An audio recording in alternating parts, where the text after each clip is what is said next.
I'm guessing you've both been to some sort of Comic-Con event before. How does it compare, the UK type of Comic-Con events, to the US? I haven't done it yet, so I'll let Everyone's really mean here. Yeah, that's always the case. Mean. No, it's wonderful. I mean, there's just I would say, compared to the other maybe American conventions, I would say probably the British are a bit more polite and kind, and a little more well mannered. But they're lovely and excited to be here, and it's very well attended. So, and it seems that every year, I guess this particular con gets more and more and more. I don't wish, you know, San Diego Comic-Con on this town, but at the same time, it seems like it's certainly found its audience. Did you give any tips to your co-star about how to survive a Comic-Con event? Yeah, he said bring lots of hand sanitizer. How did you both get involved with the show? Did you have to audition, or were you headhunted? I auditioned, I think, at least... I think 4 times I had to go in and read. Yeah, I had a new baby that somebody told me actually. They were like, "Yeah, you had your baby with you." I was like, "I did." It was so, you know, I was in the fog of having this new baby, and you never know what things are like. And so I remember going in, and then it would bring me back, and then it would bring me back, and I was every time wearing this, you know, because she was supposed to be a fairy, and so because it said the blue fairy, a lot of the other actresses had like a blue scarf on or like a blue shirt, and I was like. I had a green, like this long velvet vintage cape that I was wearing that with this big collar and the whole thing, and I didn't care that it was green as opposed to blue, but I really wanted to look like a fairy, you know, I really wanted her to have an ethereal feel to them. And then finally Mark Millard, who's the director of the pilot, he said, "I don't mean to be pervy, but what do you look like underneath that?" And I was like, well, I did just have a baby, but so the final audition I went to, I wore this like very slinky little dress, and I guess that sealed it. What was I going to say? Your characters are quite minor compared to the rest in the show in the first season, but in the second season, especially the Blue Fairy character becomes more important towards the second season. Do you know what the story arc's going to be like for the third season? I don't. It's sort of like one of those very secretive kind of, you never know what's coming. I don't even think any of the rest of them, like I don't think Jimmy and Josh or Lana or Jennifer know what's coming. They never do. And I think, you know, sometimes it changes on the day. So I really have no idea. I mean, there's been lots of things, at least for my character, that have been set up about Rule Gorm being so powerful and all of this. And so I certainly hope there will be an opportunity to explore that. And I think the fans would like to see that. You know, you hear the buzz from different places. And I think that there's been a lot of call to find out what the deal is with the Blue Fairy, especially once they've given this hint about her being the most powerful being and all of that. And yet you haven't sort of seen that come to fruition. So I really hope that season 3 there will be an opportunity for that. Is it fun to play the most powerful being? It would be if I got to play the most powerful being, yes. Yeah, so far I haven't gotten to do, you know, much more than... But it's going to happen soon. You think so? Yeah, from your lips then? No, I'm not saying that. What do you know? Obviously it's based on all these fairy tales and stuff, and a lot of... There's a trend at the minute for fairy tales to be given kind of modern updates. I mean, there was like...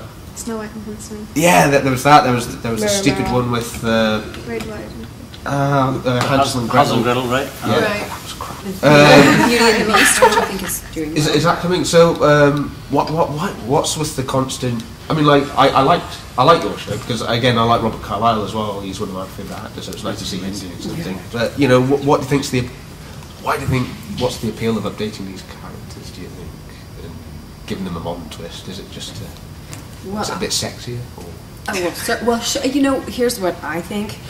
You know, based on what's going on in the world right now, this sort of economic downturn and austerity measures, and you know, I think people really are suffering in many ways. And I think shows like Once Upon a Time offer an escape from that. You know, people aren't talking about their bills or their stocks or their retirement funds. It's all about these fantastical costumes, and you know, it's really out of the everyday. And I think the things that appeal most to people about our show are those things in the fantasy world that I think allow people to escape their workaday troubles and just sort of go back to a place that is entirely different from where we're living. You know, it's wonderful to see these characters not on their phones and the whole thing. So that's what I think the appeal is. Yeah.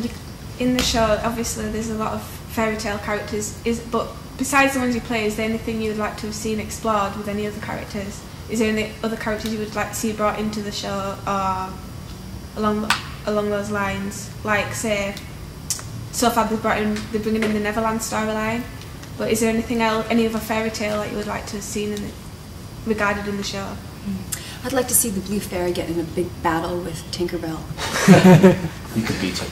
Yeah, I think so. Well, I'm real Gorm, right? At least I think I am still. You? Oh, gee whiz. I don't know what else there would be, but we know that what they've done is they've done sort of an unusual thing, which is that they've been able to sort of create a story or a world that has its own rules, but sort of breaks all the traditional writing rules of what you would normally see in television. There's no dead bodies, there's very few guns, if any. There's no lawyers, or I mean, it has its own very particular kind of a. Isn't Robert Carlyle's character a lawyer? He's like a sort of a lawyer. He is, but I mean, it's not a legally driven show, Yeah. right? It's not sort of the case of the week procedure. or the Right, right. like Suits or something. Right, they have literally just are existing on their sort of stories and imagination and the retelling of stories. So obviously what they did this year is bring in a ton of new characters, Yeah. and those characters kind of really opened up the canvas of the show. They can go anywhere from here. I Yeah. mean, literally, they could go anywhere. The thing with magic is there's no boundaries, so they can do anything. How do you approach the dual nature of the characters with the the flashback parts and the modern parts? Do you take a different approach to the how you act in each era? The wonderful thing is that the writing and the production values have an extraordinary effect on you when you arrive on the day and you're wearing those costumes and those sets and everything. It kind of takes you someplace. I think many of us have made distinctions between our real life characters and then the fairy tale characters, even if they're somewhat subtle. There's a distinction. Mine's not so subtle. Some of them more, some of them less, right? Yeah. Again, what they're able to do. I mean, they produce these shows in 9 days, which is, considering the production values, I always think is very impressive. And 9 days per episode. Yeah, and ambitious. I remember when I read the pilot, I thought, well, this is good, but they'll never be able to figure this out. It's just way too ambitious, and they did. So the fact that they can, I know that the hair and the makeup and the costume department really, and the production team really take it on the chin, because they have to keep up with the next one. But anyway, from an acting point of view, it's delightful to be able to go between two worlds and have two characters. It's sort of probably a lot of actors' dream to be able to have something like that. I think for me, obviously, to be a nun in Storybrooke, and that character is sort of very staid, and I think she's sort of. I remember Jennifer Morrison saying once, "I always feel so good when I see Mother Superior. Like she has sort of a peaceful, calming quality on people. She kind of has some answers, and then to go to Fairy Tale World and be dressed in this crazy. For me, what's very different, obviously, is I have this crazy outfit." But I'm also hanging 40 feet in the air in a harness and a green screen, usually talking to a piece of tape, or you're always a water bottle for some reason. I'm not really sure why that is. I've heard other women say that. I think it's entirely a different process for me as much as a character. And I think, the Blue Fairies, I feel like a lot of times I'm acting on other people's behalves, so it's not so much about my character's backstory, so I don't see, that's not really a challenge that I've had. It's more a physical challenge until such time as we start to see who the Blue Fairy maybe really is, or how she became what she was, and then I can maybe start to fill in some more of her life, which I would really, really like to do. I look forward to the opportunity.